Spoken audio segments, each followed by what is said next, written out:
Halo semuanya, selamat datang lagi ya di channel kesayangan kita ini. Eh, oke, kita masih di mode software development ya. Dan di video kali ini kita bahas segala hal yang perlu kalian tahu tentang software development. Ya, jadi sebenarnya nggak ada apa ya topik khusus di video ini. Jadi seperti gado-gado gitu ya. Kayak semua hal yang mungkin kalian akan temui nanti di software development ya, terutama hal-hal yang tidak berkaitan erat dengan kode ya, berkaitan erat dengan resource, berkaitan erat dengan format dan lain sebagainya ya.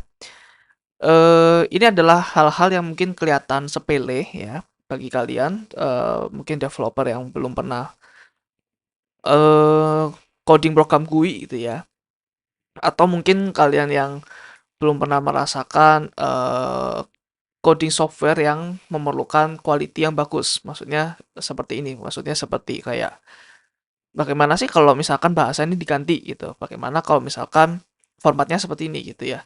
Jadi nanti kalau kalian eh, di industri ya, di industri software akan banyak sekali menemukan hal seperti ini. Ya, jadi ini mungkin salah satu video yang lumayan penting juga bagi kalian ya untuk nanti misalkan kalian kebingungan itu. Nah, jadi kita mulai aja langsung ya. Ada namanya ini kita bahas dulu namanya media. Jadi media itu adalah multimedia file ya, itu direpresentasikan di komputer seperti apa gitu ya. Nah, kenapa sih kita perlu tahu ini? Karena supaya kita bisa menentukan file-file apa aja yang cocok dengan software kita gitu ya. Yang pertama ada image ya. Image itu artinya gambar ya. Jadi ada dua tipe teman-teman. Image itu direpresentasikan di komputer. Yang pertama itu ada bitmap, yang kedua adalah vektor ya. Jadi kalau bitmap itu dia tuh gambarnya tuh dibikin pakai pixel ya. Jadi seperti ini ada pixelnya gitu ya. Kotak-kotak kecil ini adalah pixelnya ya. Eh, nah, kotak-kotak kecil ini adalah pixelnya. Nah, terus ini digambar sama dia nih. Ya, untuk setiap kotak dia gambar. Ya, setiap kotak dia gambar di sini. Ya, isi hitam gitu. So, ini adalah bitmap. Kalau di zoom ya, kalau di zoom dia akan pecah, teman-teman. Contoh ini E ya. E di zoom dia akan pecah seperti ini. Ya, kelihatan ya. Terus kalau vektor ya, vektor itu seperti ini. Dia itu based on matematika ya, based on garis-garis, terus ini curve-nya berapa derajat dan lain sebagainya gitu. Ini ada vertex, ada dot, ini berapa derajat gitu ya. Jadi ketika di zoom ini nggak akan pecah ya, karena dia nggak apa ya, nggak spesifik ke eh, bitmapnya, nggak spesifik ke pixel-pixelnya gitu. Sedangkan kalau ini spesifik, jadi kalau misalkan di zoom nggak mau pecah, resolusi dari ini tuh harus gede ya. Jadi ini resolusinya berapa? Ya udah ini kotak yang di sini ya, kalikan kotak yang di sini. Ya itu adalah resolusinya. Jadi kalau misalkan 4K ya berarti 4000 lah ya, jumlah pixel ini 4000 di satu frame gitu. Nah, ini adalah contoh dari bitmap ya versus grafik. Nah, bitmap itu tadi ya made of pixel, small square of color. Jadi di sini tuh bisa aja warna, nggak cuma hitam ya. Setiap pixel punya color value dan image-nya di display sebagai grid of these pixels. Oke. Okay? Nah, bitmap itu resolution dependent, tergantung resolusi, tergantung size-nya ya, size pixelnya gitu. Nah, oleh karena itu file ini bisa aja gede banget ya. Karena apa? Karena tadi. Karena misalkan mau gambar 5K gitu ya atau 6K bahkan. Nah, itu pasti gede banget ya, pasti puluhan mega gitu. Beberapa formatnya itu ada JPEG, ada PNG, ada GIF. Ya, ini ada macam-macam teman-teman kegunaannya. Yang JPEG ya. Nah, itu dia tuh smaller size biasanya ya. Nah, lossy sama lossless ini apa? Ini adalah metode compression. Nanti kita akan baca di next slide ya tentang compression. Compression itu apa sih? Kita bisa mengkompres sebuah file ya. Misalkan gambar di kompres itu dikecilkan gitu ya. Ada yang namanya lossy sama lossless. Kalau lossless itu dikecilin tapi nggak mengorbankan value yang ada gitu ya. Jadi dikecilin based on biasanya matematika equation gitu ya atau apapun lah bisa dibuat kecil gitu. Optimisasi algoritma dan lain sebagainya. Tapi kalau lossy itu dia mengorbankan beberapa value ya. Jadi misalkan ini ya, misalkan ada beberapa yang sangat detail, kalau di JPEG itu dibuat agak sedikit kasar atau gimana gitu ya. Jadi lossy itu. Jadi kualitasnya nggak sama persis. Kalau lossless sama persis, tapi size-nya bisa kurang gitu. Nah, Tapi ya ada overhead di mananya, di computation-nya. Jadi ketika save atau ketika export itu ya, itu kita memerlukan computation tambahan untuk melakukan compression yang lossless ini. Terus ada juga GIF ya teman-teman. GIF itu biasanya animasi ya, gambar yang bergerak. Terus warnanya limited, biasanya 256 bit doang ya. 256 bit, warnanya jadi limited. Kayaknya hanya 256 warna deh, gue lupa berapa gitu ya. Jadi ini ada historical value-nya lah ya, kalian bisa search sendiri gitu. Kalau vektor ini made of paths ya, jadi ada beberapa path, ada garis, ada lengkungan gitu ya. Defined by mathematical equation daripada pixel gitu. Bisa line, curve atau shape. Common format adalah SVG ya. SVG itu bisa scalable banget, perfectly scalable. Nah, di sini ada PDF juga, teman-teman. PDF itu ternyata itu juga sebuah vektor ya. Jadi kalau kalian zoom di file PDF ya, gua ada nggak ya file PDF? Misalkan ini deh ya. Nah, kalau kalian zoom di sini, nah ini adalah rasterization. Factorization. Berarti ini kalau di zoom ini nggak blur, teman-teman.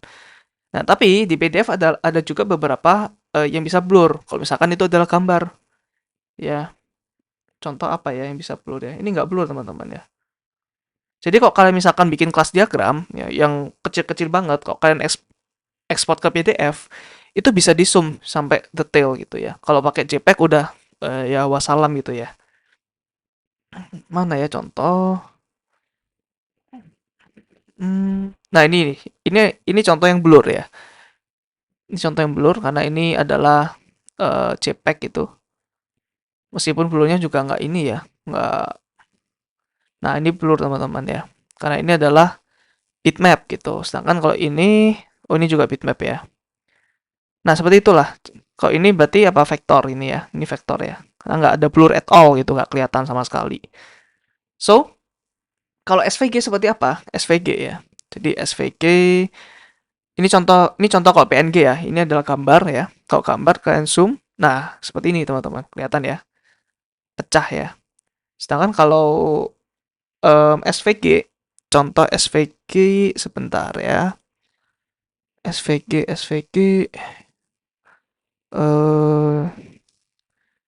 Illustrator ya. Kita coba lihat di sini. Nah, ini .ai juga sebuah SVG ya, teman-teman. .ai ini. Karena .ai itu sebuah file Adobe Illustrator ya, yang berbentuk vektor. Oke, di sini nggak ada SVG ya. Nggak, gue nggak mau buka yang AI karena apa namanya? Karena berat. Oke, kita coba yang ada di sini aja. SVG. Nah, ini misalkan nih ya. Waduh, sama aja buka Illustrator. Ya udah. Oke, nah ini adalah logo kita ya. Jadi kalau kalian zoom, ini nggak akan pernah sampai eh, ini nggak akan pernah sampai blur teman-teman ya. Tajam terus nih ya. Mau zoom sampai berapapun tajam nih. Nah ini udah maksimal ya. Ya, setajam ini teman-teman. Nggak ada blur at all ya. Jadi ini adalah vektor ya. Ini adalah vektor. Kalau kalian lihat di sini ada banyak nih ya garis-garisnya nih. Nah ini based on berarti matematika equation gitu ya. Karena kita bisa juga apa namanya drag macam-macam ya. eh ya macam-macam deh ntar ya. Ini harusnya bisa dimain-mainin sih. Ya, tapi itu for later lah. Yang penting kalian tahu bedanya SVG sama eh bedanya vektor sama bitmap ya, atau namanya rasterization gitu. Nah, kemudian audio. Audio itu ada yang uncompressed ya. Tadi ada kita udah belajar ya lossless sama lossy. Yang uncompressed itu adalah high quality ya. Formatnya bisa ada WAV atau AIFF gitu. Kalau lossless ini berarti dikompres tapi secara quality nggak ada yang dikorbankan ya. Ada FLAC, ALAC, Terus untuk yang lossy compress ya, jadi mungkin suaranya juga nggak sebagus itu, tapi oke lah buat didengar gitu ya. Contohnya AAC MP3 gitu ya. Kalau misalkan untuk lagu-lagu ya, misalkan di Spotify atau dimanapun, ya harusnya pakai WAV ya. Karena kan kita lebih suka kalau apa ya, audionya bagus gitu, enak didengar ya. Audio juga ada banyak sih sebenarnya ya, misalkan apa stereo, terus mono gitu ya. Tapi kita nggak akan detail ke situ. Bahkan ada juga misalkan eh ada lah ya formatnya Dolby Atmos itu, ada formatnya sendiri untuk apa ya multidimensional gitu ya, all around you gitu. Nah untuk oh ya tadi gue lupa jelaskan tentang image.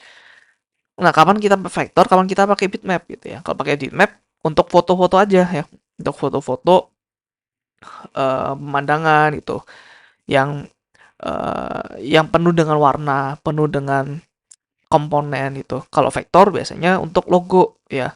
Kalau logonya blur kan jelek gitu. Untuk logo yang simpel-simpel aja gitu ya. Jadi logo-logo kan sama sekarang udah banyak yang simpel ya, nggak kayak dulu. Dulu kan logo itu 3D semua gitu. Sekarang udah flat logo semua supaya gampang diingat ya, gampang di memorize. Oke, itu teman-teman untuk audio dan image. Next video ya, video itu biasanya di store di container format. Jadi kontainer ini dia mengandung video, audio juga ya, dan ada data seperti subtitle ya, di store di satu file ya. Nah, video itu juga ya sebuah image yang ini ya sebenarnya image yang apa namanya berubah setiap detik ya. Namanya adalah FPS atau frame per second, biasanya seperti itu ya. Formatnya yang paling umum adalah MP4 ya, general. Terus AVI itu untuk Windows, MOV untuk Apple ya. Nah, di video ada codec teman-teman. Codec itu adalah kompresor dekompresor. Ini menentukan gimana data itu dikompres dan dekompres. Ya, jadi semua video file itu pasti dikompres ya. Karena ada codec sini. Nah, jadi ada kompres sama dekompres, caranya gimana gitu. Ada beberapa codec juga ya. Gua nggak terlalu tahu detail tentang ini sih sebenarnya ya. So, gua sharing aja. Ada H264 yang banyak digunakan, terus suksesornya H265, terus VP9 untuk Google dan YouTube ya. Mungkin kalian kalau hobi tentang video bisa cari lebih lanjut atau mungkin bisa bantu teman-teman di kolom komentar ya untuk kasih resource-nya. Terus animasi ya kita tahu ada GIF ya, bitmap seperti tadi. Terus ada APNG, jadi PNG dengan APNG extension ya. Ini lebih bagus daripada bitmap ya, karena mungkin warnanya lebih oke lah ya. Nah, tapi APNG itu lebih baru teman-teman, jadi nggak disupport oleh old browser. Kalau GIF support semua browser. Terus ada juga SWF. Nah, ini gabungan nih ya, antara vektor sama bitmap untuk animasinya. Kalau bitmap itu lossy, kalau lossless itu vektor ya. Terus, nah dia itu sayangnya dia harus require Adobe Flash. Ya sekarang Adobe Flash Player udah discontinue ya, udah nggak disupport lagi sama modern browser karena mungkin masalah security dan lain sebagainya ya. Terus ada juga WebM ya, high quality video animasi untuk web use. Oh ini video ya. Dan ini widely support by modern browser. Terus ada SVG juga. Oh SVG juga bisa ya, animasi ya.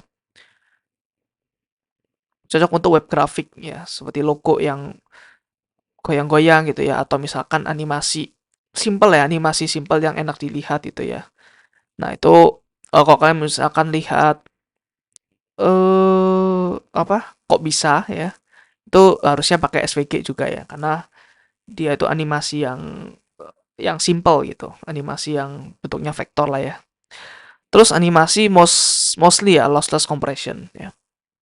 Oke, kita bahas compression sekarang. Compression adalah proses untuk mereduce size dari sebuah file ya.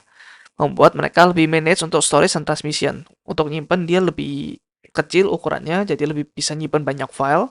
Transmission bisa lebih cepat gitu ya.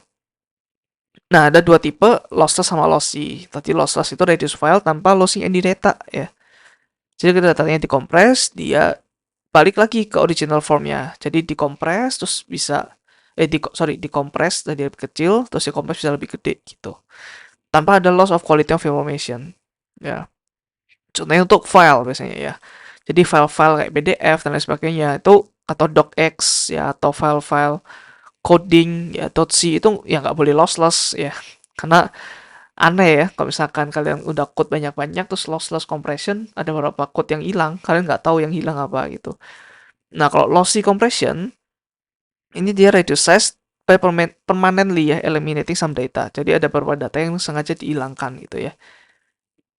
Hasilnya adalah loss of quality. Quality-nya lebih jadi lebih kecil.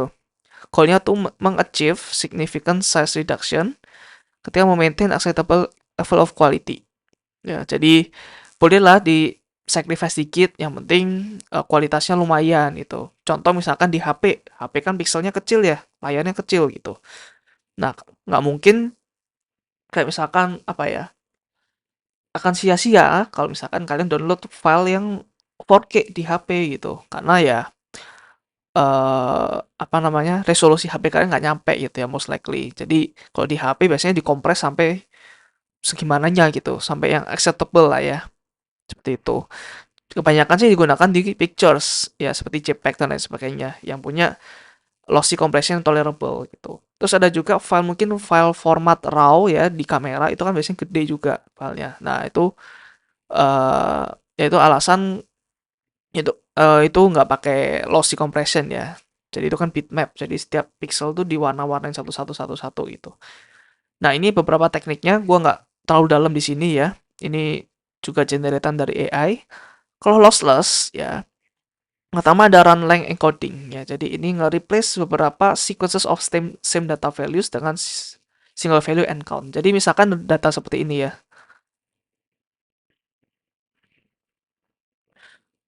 Nah, mungkin ini di-store dengan cara gini. Jadi satunya ada 3 ya. Terus nolnya ada 8, terus 4-nya ada 1. Nah, mungkin seperti ini. Jadi ini lebih kecil, lebih dikompres saja gitu. Ya, jadi nanti ini bisa dijabarin lagi. Ya, jadi oh tiganya satunya 3 nih, berarti 1 1 1. Oh, nolnya 8, nolnya 8 itu dan seterusnya. Nah, Huffman coding ini gue juga pernah belajar di kampus ya dulu, tapi gue udah lupa aku di depannya gimana gitu ya. Ini biasanya dipakai di transmission ya, ketika kirim data. Ya, jadi itu lossless juga. Terus ada juga L ini ya, dictionary based method yang replace repeated concurrences. Ya, kira-kira sama lah ya metodenya. Nah, untuk lossy ini contohnya ada transform coding. Jadi nge-convert data ke domain lain. Seperti frekuensi domain di JPEG dan MP3 ketika less critical data can be removed. Jadi, gue nggak tahu ini maksudnya gimana ya. Mungkin ada sebuah gambar di-convert jadi misalkan domainnya frekuensi. Jadi nggak tahu ya, let's say ada wave ini, ya ini mungkin lah ya perkiraan karena aku nggak terlalu detail. Terus misalkan ada ya sesuatu yang ya ini mungkin frekuensinya, terus ini kecil kecil kecil kecil kecil, terus ini gede lagi. Nah, yang kecil-kecil ini mungkin di remove gitu. Jadi apa ya? Nggak kelihatan banget lah ya, gitu. Nggak visible. Terus quantization dia reduce precision of some data elements, effectively eliminating less perceptible detail. Jadi ini lebih kayak apa ya? Ngeblur lah ya, ngeblurin sedikit gitu. Jadi nggak setajam itu. Bisa juga chroma subsampling, jadi ini lebih ke warna ya, resolution of color information in image and video. Capitalizing on human eyes lower sensitivity to color detail compared to brightness detail. Jadi kan kalau warna itu ya RGB lah ya, RGB berarti ada 256 kali 256 kali 256. Jadi mungkin dengan subsampling bisa di-reduce misalkan RGB-nya jadi cuma misalkan 128 itu. Karena mata manusia juga nggak sesensitif itu terhadap warna gitu. Nah, itu juga bisa digunakan ya. Nah, itu teman-teman untuk lossy dan lossless ya. Harusnya gampang sih. And then ini karakter encodings ya. Ini lumayan sering ditemukan juga nanti ya kalau kalian coding. Jadi yang pertama kita udah pernah belajar ini ya. Ada ASCII sama extended ASCII. Ya, jadi ASCII itu ya kita udah pernah belajar di bahasa C ya. Dimana kita convert sebuah uh, karakter menjadi suatu angka gitu. Nah, kita convert jadi suatu angka. Nah, ini contohnya ketika ini A ya, A besar berarti dia ada di 65 gitu. Nah, yang ini ya, 10 sampai 127 itu adalah standar ASCII ya. Untuk extended ASCII codes ada seperti ini teman-teman. Ya, ada beberapa nih. Ada C yang seperti ini, A yang ada aksen-aksennya, terus ada untuk membuat tabel nih ya sebenarnya ya. Dan lain sebagainya. Ada juga matematika ya, sampai 255. So, extended ada 8 bit ya. Kalau ASCII cuma 7 bit karena tadi sampai 127 doang. Ya, well actually 128 karena ada 0 di sini ya. Oke, terus ada ISO 8859. Nah, ini 8 bit juga, tapi dikhususkan untuk European languages. Ya, jadi tadi yang tabel-tabel itu, ya, itu nggak ada. Karena ini digunakan untuk yang lebih penting aja ya. Ya, for me, ini juga nggak penting sih tabel-tabel seperti ini ya. Nah, ini contohnya tadi ISO berapa tadi? 8859. Nah, sekarang diganti oleh ini beberapa karakter mungkin Eropa ya, yang misalkan nama-nama eh Denmark lah ya. Denmark biasanya ada ininya nih, ada O dicoret gitu. Atau misalkan Skandinavia ya, ada kayak O tapi kayak gini ya. O ada ininya. Ya ini nggak tahu ya maksudnya apa. Gua belum pernah belajar bahasa-bahasa yang situ. Saya juga AE yang disambung gitu ya. Latin diphthong. Oke. Nah, biasanya Norwegia ya, banyak seperti ini. Kalau ini tadi apa nih? Oh, nggak ada ininya. Ya, intinya Latin lah ya. Danish, Norwegian, dan lain sebagainya. Ya, dan lain sebagainya ya. Jadi yang tadi di sini ya, sorry, yang mana tadi? Eh, yang tadi di sini, nah tabel-tabel ini ya, ini diganti sama ini sama ini. Ya, so terus ada lagi yang namanya UTF-8. Jadi ini ada Unicode teman-teman. Nah ini satu bit doang, satu byte ya kan? Tapi kok Unicode dia bisa sampai 4 byte.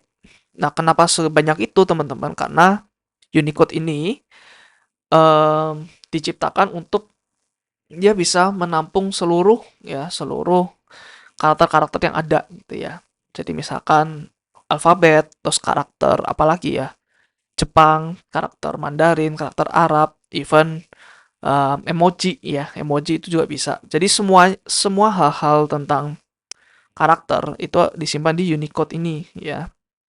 Kalau disimpan di ASCII gimana ya? Jadinya ini ya, jadinya kurang apa namanya? Jadinya pasti corrupted lah ya, karena ini bisa sampai 4 bytes. Nah, ini bisa backward compatible dengan ASCII. Kenapa? Karena dia bervariabel, teman-teman. Jadi meskipun dia support banyak ya, tapi misalkan dia cuman A gitu ya. Misalkan cuman A, itu kan ada di ASCII. Nah, di UTF-8 dia cuman satu doang. So, ini adalah variabel ya. Variabel length ya. Lengthnya bisa macam-macam. Kalau misalkan A doang ya udah, dia satu aja gitu, satu bytes. Tapi misalkan ada kayak emoji orang ketawa gitu lah ya, orang ketawa yang nutup mulut ini. Nah, itu kan nggak mungkin ada di ASCII. Berarti ini masuknya ke mungkin ada yang 2 bytes sampai 4 bytes gitu. Nah, jadi di satu string yang sama, nanti misalkan ada satu string, nah ini kita nggak bisa secara jelas menentukan eh, ada berapa bytes di sini gitu. Ya, jadi perlu perhatian khusus ya teman-teman. Jadi mungkin kalian bisa cari-cari mungkin bahasa pemrograman atau function yang Unicode friendly ya, yang Unicode format. Jadi kok seperti ini ya, misalkan S sama dengan ini, ketika S1 ya, dia itu bisa sama dengan emojinya gitu. Nah, kalau nggak Unicode friendly, ini bisa aja corrupted ya di sini. Nah, seperti itu ya teman-teman. Nah, kemudian kekurangan juga dari sini susah juga untuk dilakukan indexing ya atau mungkin kompres. Karena ya kita bingung nih. Maksudnya kayak bervariasi kan ininya apa namanya size-nya ya. Terus di TF16 juga ya. Ini kenapa namanya 8 karena di sini minimal 1, 16 minimal 2, kurang lebih sama lah ya kayak UTF-8. Nah, ini nggak compatible ya karena dia minimal 2. Sedangkan kalau ASCII ya cuma 1 bit gitu. Jadi nggak compatible. Yang compatible cuma UTF-8. Nah, ini digunakan untuk Windows Internet API, Java, database juga gitu ya. UTF-32 yang paling strict ya, dia fixed length 4 bytes. Ya, jadi misalkan ada APC ya, string APC yang di ASCII itu cuma ada let's say extended ASCII jadi 3 kali 8 ya, 24 bits ya. Nah, sedangkan yang ini kalau pakai UTF-32 jadinya ada berapa nih? Jadi ada 32 kali 3. 32 kali 3 berarti 96 bits. Ya, 4 kali lipatnya. Jadi seperti itu teman-teman untuk karakter encoding. Nah, untuk lebih jelas lagi ya teman-teman, gue suka banget sama video ini ya. Gue sangat-sangat rekomen untuk kalian nonton. Ini dia membahas tentang Unicode ya, dan bagaimana relasinya dengan karakter encoding yang lain. Gue taruh di deskripsi nanti ya. Oke, so ini data format ya. Ini beberapa format data yang sering dipakai, yang umum banget ya. Misalnya ada banyak banget, tapi ini gue cuma taruh yang umum-umum aja.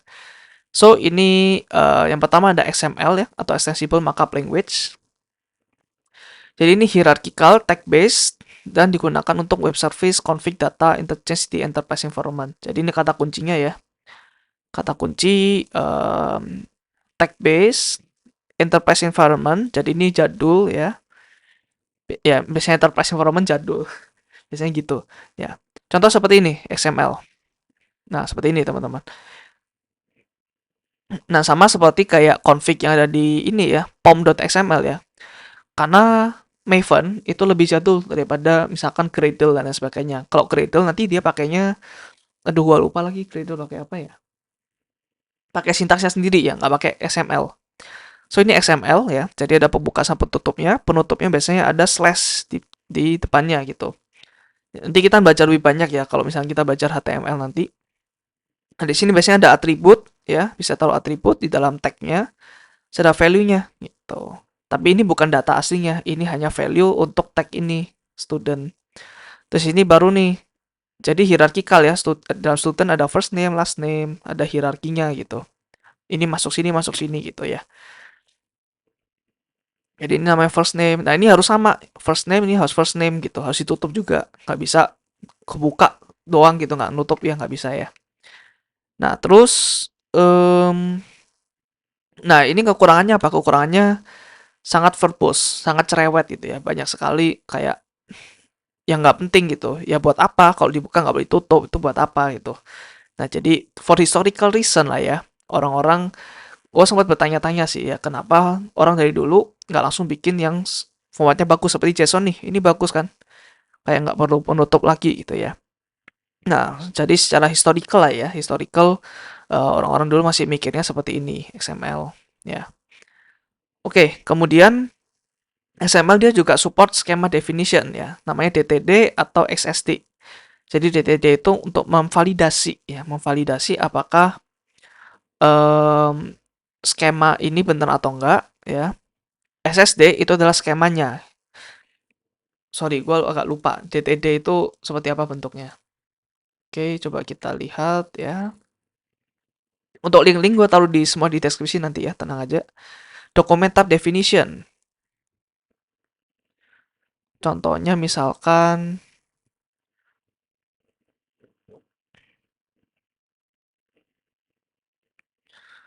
oke, oke, gue kurang paham semua teman-teman ya. Gue dulu sempat belajar ini, tapi aduh, lupa semua nih. TTD ini apa ya?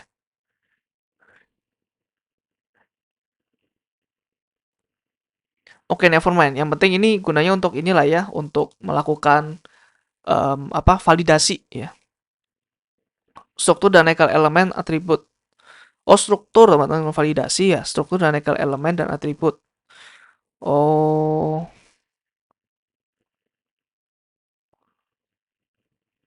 PC data from PC data. Oke, nevermind. Yang gue tahu SSD ya. Jadi SSD itu kita bisa mendefinisikan skema ini. Jadi misalkan yang ini, nah ini first name itu harus apa? Ininya isinya harus string, terus yang ini harus integer gitu ya. Itu bisa pakai SSD skema ya. Nah seperti ini nih elemen, tipenya adalah string gitu. Ini elemen ini tipenya string. Kalau enggak dia akan return error nanti ya, error SSD ya. Oke. Kalian akan temukan banyak XML ya kalau kalian bekerja di perusahaan besar ya, enterprise environment, apalagi kalau tech stack-nya Java dan lain sebagainya, ya akan pasti menemukan XML. Lanjut, JSON. JSON juga hierarchical, tapi dia bentuknya key value pair. Ya, ini less verbose dan XML, digunakan untuk web service, API, data interchange juga ketika kirim-kirim data. Bentuknya seperti ini ya, JSON. Jadi ini objek ya. JSON adalah sebuah objek ya. Jadi ini adalah key-nya rules, value-nya objek lagi ya, value-nya objek lagi. Terus ini ada key-nya juga. Nah, value ini objek tapi ini array ya. Array. Nah, kalau kalian lihat di sini array kok tipe datanya beda-beda gitu ya. Nah, di JavaScript itu dibolehkan teman-teman ya. Array dengan tipe data yang berbeda-beda itu boleh. Terus ini ya contoh lagi nih. Ini array of string sama array of array gitu ya. Dan seterusnya. Jadi ini hierarchical juga ya. Ada bisa masuk lagi. Lebih less purpose ya dari XML karena nggak perlu penutup. Line di sini nggak perlu nutup lagi di mana, nggak perlu ya. Paling ya pembuka penutupnya cuma ini aja sih. Kayak kurung ini pasti kurung tutup gitu ya. Masih ada kurung tutupnya dan seterusnya lah. Terus ada juga YAML.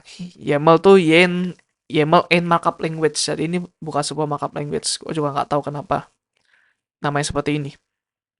YAML itu hierarchical juga, tapi dia ini ya white space sensitif gitu. Jadi indentation based. Digunakan untuk configuration file, contoh seperti Docker, Kubernetes gitu ya. Ini akan kita bahas, seru lah ya ini bahas ini ya, tapi di modul lain aja ya. Contoh seperti ini ya, YAML. Nah, yang di atas ini key value-nya ya, terus ini hierarkinya, ini key-nya, value-nya ini semua objek ini. Nah, ini key-nya, ini key juga ya. Oh, ini key-nya, ini semua value-nya, terus ini key, ini value dan lain sebagainya ya. Ya, ini adalah script Ansible ya untuk melakukan automation. Nanti kita akan belajar lebih banyak di modul lain ya, Ansible. Oke. Terus CSV ini baru yang bukan hierarchical ya, tabular, plain text untuk exporting data di database ya, dan untuk simple data interchange. Contoh CSV seperti ini biasanya di database ya. Ini kayak nama kolomnya, ini value-value-nya yang di sini gitu. Dipisahkan oleh koma. That's why namanya koma separated value ya, value yang dipisahkan oleh koma. Nah, kekurangannya apa? Kekurangannya ya kalau ada string ada komanya, bingung tuh ya. Misalkan Tuesday koma apa gitu. Nah, itu gua bingung tuh gimana caranya. Oh, pakai ini ya, teman-teman, pakai petik ya, pakai petik. Jadi komen di dalam petik akan di-ignore ya. That's CSV protobuf. Nah, protobuf ini biasanya di compile sampai ke binary format ya. Hierarchical juga binary format digunakan untuk communication protocol, untuk kirim-kirim juga di distributed system. Kenapa distributed system? Biasanya ini satu server dengan server lain. Ini biasanya milik kita sendiri gitu. Karena protobuf itu harus diinstal di dua-duanya. Ya, harus saling berkomunikasi dan harus diinstal gitu. Dan ini bentuknya binary, so ini bakal sangat-sangat cepat ya karena bentuknya binary. Contoh protobuf seperti ini ya, misalkan ini objeknya person, terus ini nanti lah ya, kita akan belajar banyak di modul web ya, di API kita belajar banyak tentang protobuf. Ini tipenya ya, ini tipenya, terus ini mungkin ordernya, gue lupa ini apa ya ordernya. Ini tipenya ya, ini nama itunya lah ya, nama key-nya gitu. So terakhir adalah ini ya, ini biasanya sering ada di Windows gitu ya, configuration file juga. Nah, ini simple key value pair, ada sectionnya ya. Biasanya untuk software application. Jadi software yang udah keinstall atau game-game apa gitu, biasanya ada ininya. Nah, .ini tadi initialization, terus ini sectionnya, section person ya, name-nya apa, age-nya berapa, section address, street-nya berapa, city-nya berapa ya. So, itu untuk data format ya. Masih ada banyak lagi yang lain, gue belum explore dan yaitu PR kalian ya untuk explore sendiri. Jadi di sini gue hanya introduce aja ya ke beberapa yang terkenal. Oke, next date format ya. Nah, date format ini macam-macam teman-teman ya. Jadi yang awal ada yang seperti ini nih. ISO 8601 bentuknya seperti ini. Jadi date format tuh ada beberapa bagian lah ya, ada year, ada month, ada date, terus ada juga jam, menit, second, dan ada separator. Ya, separator tuh seperti ini nih separatornya. Kalau ini separatornya berarti hyphens ya, atau dash. And then US format ya, US biasanya aneh sendiri ya, gue kurang suka. Kenapa semuanya harus beda gitu? Yang pakai inches lah, yang pakai apa feet dan lain sebagainya ya. Sini juga membingungkan, bulannya dulu baru tanggalnya gitu. Nah ini US format. European format gue jauh lebih suka pakai tanggal, bulan, tahun gitu ya. Dan gue juga suka lagi yang ini kayaknya gue doang ya suka ya. Jadi seperti ini. Y ya. Terus ada terus ada juga DD gitu. Ya udah nggak ada dash-dashnya, udah gini doang ya. Nah ini enaknya kita bisa sorting ya, kita bisa sorting secara alfabetikal dari yang paling lama sampai paling baru ya. Works ya. This works, sorry. This works. Ya kalau ini susah sih mau sortingnya karena day-nya dulu. Ya, jadi yang ini disorting dulu baru yang terakhir-terakhir ya. Kalau ini kan tier-nya dulu yang disorting gitu ya. Kekurangan dari ini ya kita nggak bisa sorting year yang di ini ya, di bawah Masehi gitu. Tapi ya buat apa gitu ya. Terus Chinese format ya, dan Yen, ada Ye, Mas Amaru gitu. Jadi ya pengenalan aja lah ya. Jadi kalau kalian bukan penutur bahasa Mandarin, sebaiknya nggak perlu pakai ini. Terus ini baru yang menggunakan waktu juga, nggak cuma tanggal ya. Ada ISO 601 sama, tapi ini untuk time ya. Jadi di sini dipisahkan dengan T ya. Ada T-nya, terus ini ada HH, MM, SS, terus lainnya ada set. Gue nggak tahu setnya apa ya. Atau ada dua lagi nih. Atau bisa seperti ini, pisahkan T sama, HH dipisahkan titik dua ya. Setelah itu MM sama SS, terus plus minus ya. Ini berarti GMT-nya, GMT plus berapa atau GMT minus berapa. Ya ada jam sama ada menitnya. Contoh seperti ini ya. 22 Mei 2024 ya. Video ini dibuat, slide ini dibuat. Terus jam 2.30 siang. Ya, sudah set di sini atau seperti ini bentuknya ya. Eh plus ini berarti GMT ya. Plus 0200 berarti 2 jam setelah GMT. Harusnya seperti itu ya sih. Oke, never mind ya. Harusnya seperti itu sih. Kayaknya kalau set ini berarti GMT deh. Ya, set tuh GMT. What does what does set mean in ISO 8601 ya? Nah, UTC ya. UTC berarti ya GMT ya. Berarti ini GMT. Kalau nggak GMT seperti ini. Digunakan untuk pengiriman data, untuk nge-log, untuk API. Jadi ini sering banget dipakai ya teman-teman. Gue sering banget lihat ini di dunia kerja ya. Jadi bentuknya seperti ini nih. Untuk logging lebih enak ya, karena bisa diurutkan. Nah ini bisa urut nih ya, bisa diurutkan dari yang paling lama ke paling baru ya. Formatnya YY dulu, baru MM, baru DD gitu ya, baru jam dan lain sebagainya. Terus ada yang lumayan unik juga, RFC 822. Ya RFC itu request for comment ya. Berarti itu kayak kita request sebuah standar baru lah ya ke sebuah organisasi dan lain sebagainya. Ini adalah formatnya ya, ada day, terus ada tanggal, ada bulan, ada tahun, terus seperti ini. Jadi ini banyak spasi di sini ya. Ini even gak ada spasi at all kalau di ISO 8601. Ya, gunanya untuk di email header biasanya ya. Supaya lebih enak dibaca lah ya ini. Terus unique timestamp ini yang seru juga ya, yang unik. Jadi ini number of second sejak 1 Januari 1970. Nah, kenapa 1970? Karena ya for historical reason juga lah ya. Jadi untuk sekarang ya, sekarang ini berarti unique timestamp now gini ya. Kita lihat.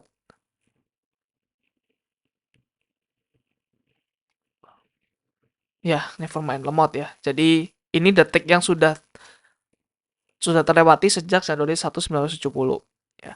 Digunakan di beberapa programming language dan sistem untuk date dan time representation. Ya, gue juga suka pakai ini karena simple, hanya satu angka gitu. Nanti tinggal library-library aja yang convert. Ya, terus nah ini ada yang unik juga. Jadi dulu itu ada bug di iPhone ya. Kalau kita set tanggal kita ya, iseng-iseng lah ya. Tapi ngapain juga ya? Jadi ada orang iseng-iseng, dia tuh mengubah tanggal di HP-nya tahun kayaknya 1960-an deh ya. Nah, HP-nya tuh langsung error dan udah nggak bisa dipakai lagi. Jadi dia harus ke Apple Store-nya untuk melakukan reset dan lain sebagainya. Nah, jadi itu lumayan bug yang lumayan unik ya. Jadi kalau sebelum ini berarti Unix timestamp-nya minus. Berarti kita tahu bahwa Apple pakai Unix timestamp untuk melakukan operation-nya. Terus ada lagi ini ya. Di tahun 2030 berapa ya? 38 kalau nggak salah. Jadi ada suatu waktu di mana detik ini ya akan apa ya? Akan tembus di integer yang 32 bit. Berarti lebih dari sekitar 3 miliar detik ya. Nah, ini akan menimbulkan banyak sekali masalah-masalah nanti di beberapa software yang sudah kuno gitu. So, sampai sekarang untuk Unix timestamp harus menggunakan yang 64 bit ya. Jadi 64 bit ya, kita nggak tahu di tahun berapa ya, pasti udah ini banget lah, pasti udah jauh banget lah ya. Even mungkin udah doomsday, udah kiamat gitu. Even kita semua udah nggak ada hidup lagi di sini ya. Jadi ya nggak perlu pusingin kalau udah 64 bit. Kita nggak perlu migrasin lagi ya. Oke, Unix timestamp. Nah ini ya, ini nama lainnya ada Epoch ya. Epoch, Unix timestamp, terus gue lupa apa lagi itu, ada lagi deh namanya. Nah ini ya, sejak Januari 1 Januari 1970 yang GMT ya, UTC. Oke, and then Julian Day number. Nah ini unik ya, ini gue tambahin sendiri ya, nggak didikte oleh AI dan lain sebagainya. Jadi ini gue juga sering menemukan di saat gue kerja ya. Gue bingung kenapa di database ini ya, terutama database yang misalkan nyimpan suatu fact values, kayak misalkan transaksi dan sebagainya, dia tuh pakai Julian day number gitu. Jadi ini adalah jumlah hari sejak awal dari Julian period ya di Januari 1 4713 BCE ya. Ini juga apa ya? Historical reason juga lah ya. Januari 1 4713 BCE. Contohnya seperti ini ya. Ini kalau di export ya, di transform dia jadi tanggal berapa gitu ya. Jadi ini hanya hari doang, hanya tanggal doang, nggak sampai ke jam, waktu dan sebagainya. Nah, gunanya apa? Gunanya untuk memisahkan tanggal ya. Jadi kalau misalkan kita select bintang from apa ya, terus where ya, tanggal. Nah, ini supaya enak ya. Jadi tanggal sama dengan berapa? Udah tanggal jadi tanggalnya pakai ini aja gitu. Pakai tanggal ini selesai. Ya, jadi kita nggak perlu between ini sama ini gitu. Nggak perlu ada banyak sekali perintilan ya. Ini perintilan nih ya. Perintilan, ini perintilan. Jadi susah untuk memahaminya gitu ya. Nah, di sini ada link juga bagi teman-teman, mungkin kalian kalau mau main-main Julian date number ya. Jadi gunanya seperti itu. Jadi mungkin gunanya juga ini ya. Misalkan di database kan ada key ya, ada indexing. Kalau ini banyak sekali yang unik, teman-teman, indexing tersebut akan apa ya? Akan berat gitu ya. Nah, gunanya seperti ini mungkin supaya mengelompokkan ya, jadi agregat aja. Jadi satu primary key ini berarti itu untuk satu hari. Jadi diagregat misalkan, oke, jumlah transaksi semuanya sekian gitu. Dan lain sebagainya lah ya. Ada banyak sekali kegunaannya. Terus kita juga bisa mengcustom format ya, beberapa sistem kita bisa melakukan format custom. Contoh seperti ini, ada titik, dipisahkan titik. Nanti kita akan demo sedikit lah ya tentang custom format ini. Contohnya seperti ini ya, atau seperti ini juga. Oke, terus kita bahas tentang internationalization. Jadi ini adalah sebuah masalah ya, masalah juga gimana software kita itu bisa dikonsum oleh semua orang di dunia ini, evennya nggak bisa berbahasa Inggris ya. Jadi kalau kita bikin aplikasi kan biasanya apa ya, ada bahasanya lah ya. Misalnya di WhatsApp, oh udah bahasa chat, atau kalau di Indo mungkin obrolan gitu ya. Misalkan apalagi ya, weather ya, jadi cuaca dan lain sebagainya. Nah, ini adalah problem internationalization. Mungkin kalau Inggris ke Indo nggak terlalu gimana lah ya, tapi akan jadi masalah kalau misalkan bahasa yang nggak pakai alfabet. Contohnya seperti ini ya, language paradigm ya. Jadi untuk plurals ya, di Indo kan nggak ada plurals, tapi di Inggris ada, di beberapa bahasa juga ada. Nah itu gimana mentranslate-nya gitu ya. Kalau one nggak ada S, kalau banyak ada S-nya gitu. Terus beberapa bahasa di Eropa ya, Spanish, Germany, Italia dan sebagainya, ada namanya maskulin sama feminin gitu. Nah itu gimana tuh cara apa namanya, cara nyamainnya gitu. Jadi misalkan kayak apa ya? Gue sempat ke Thailand tuh kan kalau sawadikap ada P-nya itu cowok, kalau sawadika nggak ada P-nya itu cewek. Nah, itu jadi masalah lagi ya. Terus penamaan nama karakter. Contohnya misalkan Chloe, O-nya ada ini nih. Nah, ini orang Eropa lah ya pasti kalau seperti ini. Nah, ini gimana? Kalau misalkan kita nggak pakai Unicode, kita pakainya ASCII untuk nge-input nama gitu. Ini jadi error. Atau ini si Jinping ya, bahasa Mandarin. Nah, ini apa lagi gitu. Harus pakai Unicode atau mungkin Arabic atau Hebrew ya atau Ibrani punya Israel dari situ ya. Nah, ini juga dari kanan ke kiri bacanya ya, bukan dari kiri ke kanan. Kalau Indonesia kan dari kiri ke kanan. Nah, kalau Arab itu dari kanan ke kiri nulisnya ya. Terus format tanggal ya. Itu ada yang 24 jam ya, misalkan dari 12 terus jadi 13. Nah, tadi 12 jam, misalkan dari 12 ke 1 PM gitu. Nah, terus ada lagi di US itu a week ya, satu pekan itu mulai dari minggu. Sedangkan kalau di Eropa contoh di Inggris dari Senin. Terus currency juga ada rupiah, ada dolar. Terus rupiah kan juga biasanya di depan ya. Dolar juga di depan. Nah, juga currency yang di belakang ininya, logonya gitu, di belakang angkanya.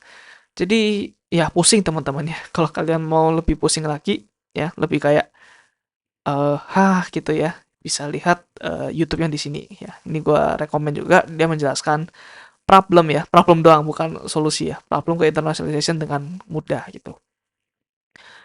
Nah, terus nah gimana solusinya? Solusinya adalah dengan ya pakai solusi yang sudah disediakan ya di bahasa pemrograman. Biasanya itu udah ada ya. Contoh di Java itu ada ya yang API-nya.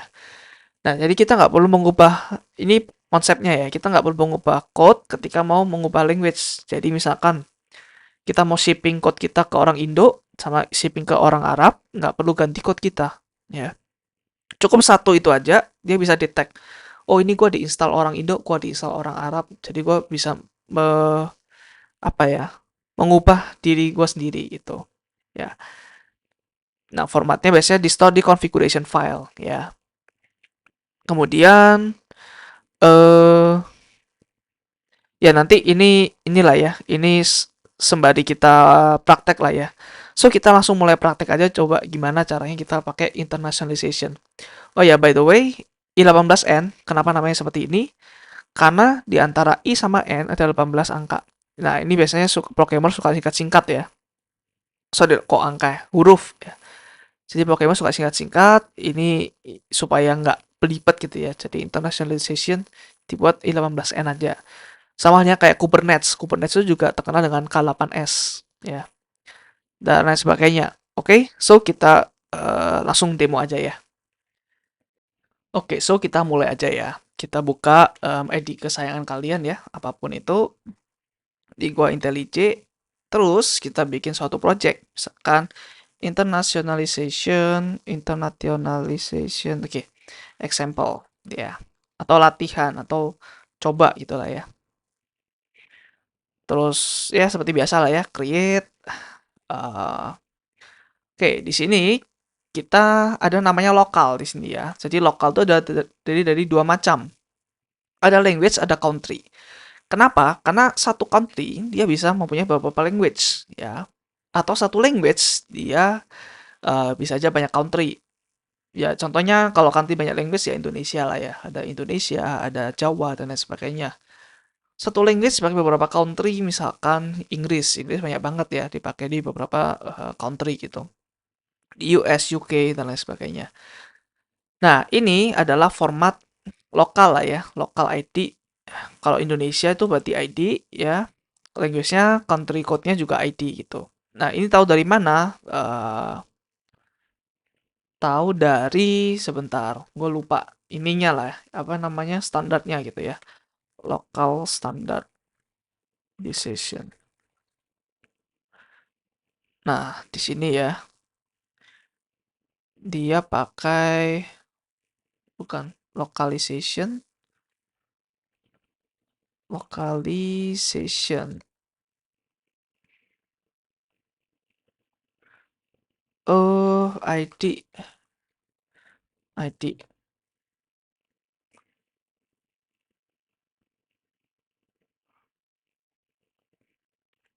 Oke, kita pakai kesayangan kita aja lah ya langsung.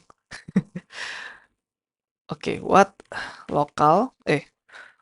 kind, what standardization for Indonesian language and Indonesian that map into ID. What kind of ya?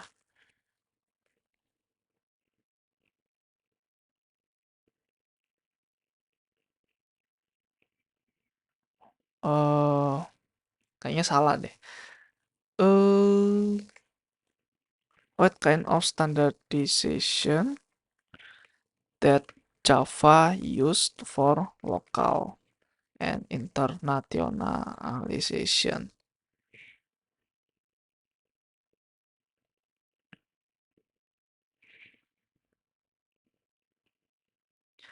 Oke, ini dia nggak jelaskan ya. Ini standarnya apa? Jadi tahu dari mana nih, gitu ya. Oke, what the name of international standard that define its value of ini. ISO 639. Nah, gitu dong.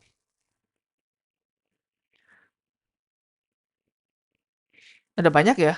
ISO 639, Code for Language dan Language Group. Oke. Ya, pokoknya inilah ya beberapa em, oh, BCP 47, teman-teman. Gue ingat BCP 47. Nah, ini nih ya, BCP 47.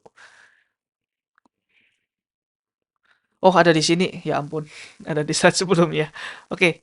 BCP 47 ya, standar untuk lokal. Jadi taunya dari mana? Dari itu tadi ya. Ada language, ada country code. Terus kita bisa bikin lokal ya di sini. Kalian nggak perlu Maven atau apapun ya, karena udah embedded di Java. Tapi pastikan Java yang lumayan modern. Gue lupa ini di versi berapa ya, kan nanti bisa di search sendiri. Minimal di versi berapa gitu. So, ini adalah lokal. Terus ini bisa get language, get country. Nah, jadi kita langsung coba aja lah ya di sini.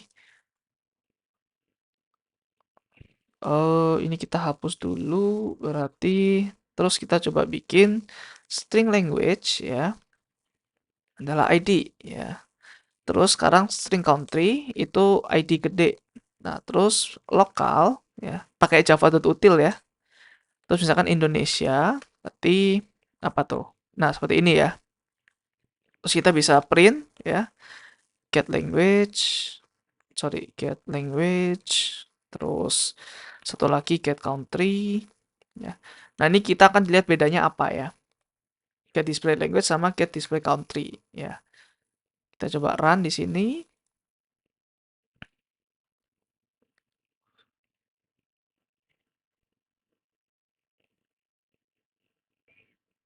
Oke. Nah, ini ya. Kalau language dia itu ID kecil nih. Ya, kalau country ID yang besar sama seperti ini. Tapi kalau display itu gedeannya gitu ya. Jadi dipanjangkan gitu. Indonesia ini Indonesia itu ya. Nah, itu untuk lokal teman-teman. Ya, storing language and country. Oke, terus sekarang kita akan coba yang namanya resource bundle. Jadi ini adalah kelas yang digunakan untuk membundle data yang bisa diganti according to the local. Jadi nanti beberapa configuration file ya, tergantung lokalnya. Kalau lokalnya ini kita pakai environment variable file yang ini gitu. Kalau lokalnya ini kita bisa pakai environment variable yang satunya secara otomatis ya. Nah, kita akan coba lihat seperti itu. Kita bikin dulu ya message.properties. Caranya di mana? Kita udah pernah belajar ya di resource. Ini adalah configuration file ya. Misalkan hello ya. Ya hello. Oke, internasional ya ini ya. Goodbye. Ya goodbye gitu. Thank you misalkan thank you gitu ya message properties. Oke, nah sekarang kita bikin resource bundle di sini ya. Kita bikin resource bundle terus get bundle. Nah, ini namanya message, nama dari ini ya, karena ini nggak default ya. Terus kita bisa bisa langsung get string yang hello yang di sini atau get string yang goodbye yang di sini gitu. Kita langsung coba ya. Dari sini ada resource bundle ya. Resource bundle terus uh, message nggak pakai s ya. Nah, seperti itu. Terus kita bisa langsung print aja ya dalamnya goodbye. Terus ada lagi apa tadi? Thank you ya.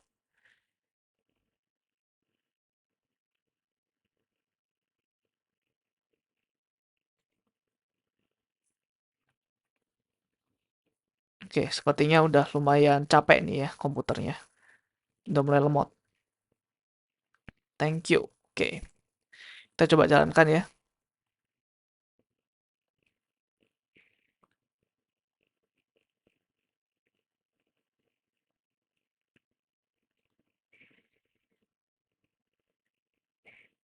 Nah, sama ya seperti yang di sini. And then sekarang ini ya, ini method ini dia di overload ya. Dia di overload, dia juga punya ini ya secara parameter, terus dia juga ada parameter lokal di belakangnya gitu. Nah, sekarang kita bisa coba eh bikin ini ya, Indonesia di sini gitu. Sebentar. Wait, ini kayaknya sorry, gua kurang satu gambar lagi ya. Jadi ini ada message ya. Di sini ada message, terus satu lagi sebentar ya teman-teman. Gua coba membuka.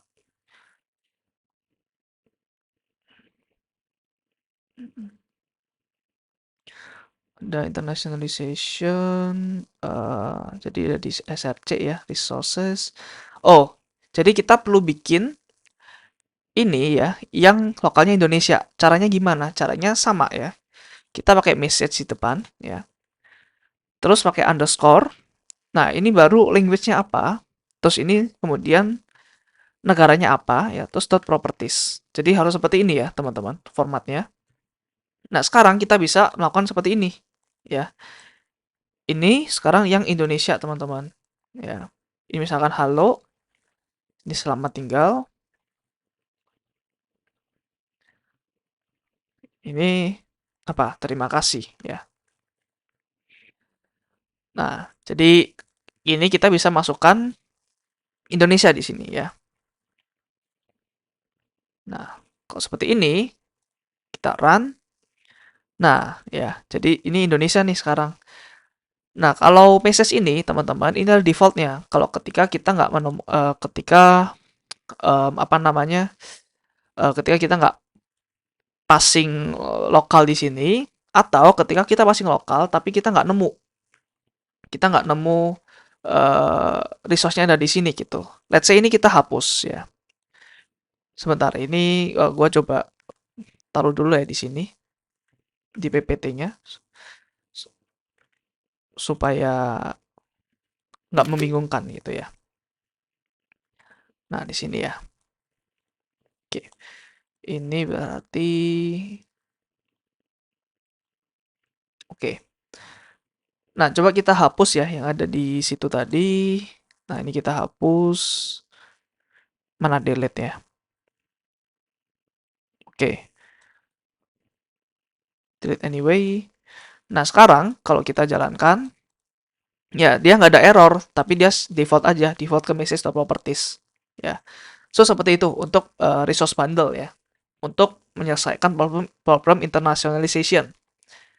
Kita nggak perlu ganti code ya, jadi lokalnya perlu diganti aja, tapi kita nggak perlu ganti code. Jadi nanti lokal language sama country mungkin nggak di hardcode seperti ini kali ya, tapi lebih ke nanti ada environment variable lagi untuk ngasih tahu ada language sama country ya. Jadi ini biasanya resource ya, ini di-upload juga ke code ya. Ini dianggap sebagai resource aplikasi kita, bukan resource environment variable. Jadi nanti mungkin ada environment variable juga di luar code yang menyimpan ini language sama country-nya. Jadi dia bisa tahu diinstal di negara apa dan pakai bahasa apa. Mungkin di HP-nya ya, HP-nya misalnya bahasa Indonesia, ya udah dia ini taruh ID di sini language-nya ya. Jadi ini beda ya sama environment variable yang kita exclude dari code. Ini include di dalam code yang sama, code base yang sama dengan ini. Karena ini sebuah resource file. Oke, terus kita bahas tadi kan tentang ini ya, environment variable, tentang bahasa lah ya. Sekarang kita bahas tentang namanya date ya atau waktu. So di Java dia juga ada namanya ini teman-teman, simple date format. Ini gua hapus aja ya. BTW ini juga ada di GitHub ya, gua udah push. Nah, jadi simple data format itu adalah sebuah kelas di Java untuk melakukan uh, formatting tanggal gitu. Jadi kita bisa new aja di sini. Nah, di sini kita bisa custom ya, mau tanggalnya seperti apa formatnya ya. Ini kan formatting tanggal. Jadi misalkan seperti ini. Jadi yang ini ya teman-teman, ini adalah harinya apa ya, harinya apa. So kita bisa bikin di sini ya, dd mmm y gitu ya. Nah, kalau E-nya 3 teman-teman, E-nya 3 sampai 1, ya ini biasanya WED doang nih gitu. Kalau 4 biasanya dia udah full. Ya, jadi kita mau coba ini yang full, terus ini, terus ini, terus ini. Nah, spesifikasinya di mana? Ada di sini teman-teman. Ya, ada di web ini.